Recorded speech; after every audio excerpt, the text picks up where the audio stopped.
ஜனநாயகனின் தீவிர ரசிகரான சமூக ஆர்வலர் அன்னை வி.ஜி. சரவணன் அவர்கள் கடந்த 5 ஆண்டுகளுக்கும் மேலாக ஸ்ரீவைகுண்டம் தொகுதி மற்றும் அதன் சுற்று வட்டார பகுதிகளில் உள்ள ஆதரவற்ற ஏழை எளியவர்களுக்கு இல்லம் தேடி இரவு உணவு திட்டத்தை ஏற்படுத்தி உணவு வழங்கி வருகிறார்.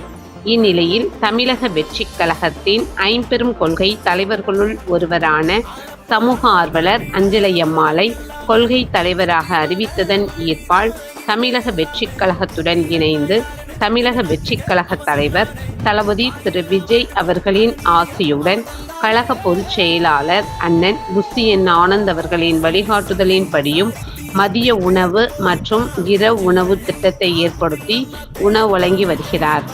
7/2/2026 அன்று ஏரல், கீழமங்கலக்குறிச்சி, சிறுதொண்டநல்லூர் ஆகிய பகுதிகளில் உள்ள ஆதரவற்ற ஏழை எளியவர்களுக்கு மதிய உணவும், அண்ணா நகர், கொட்டாரக்குறிச்சி, ஆறுமுகமங்கலம், அரசன்குளம், மாரமங்கலம், இடையர்காடு, தளவாய்புரம், சம்படி காலனி, மேலச்சம்படி மற்றும் அதன் சுற்று வட்டார பகுதிகளில் உள்ள ஏழை எளியவர்களுக்கு இரவு உணவும் தமிழக வெற்றிக் கழகம் தூத்துக்குடி மேற்கு மாவட்டம் சமூக ஆர்வலரான அன்னை வி.ஜி. சரவணன் அவர்களின் சார்பில் அன்று 216 நபர்களுக்கு உணவு வழங்கப்பட்டது.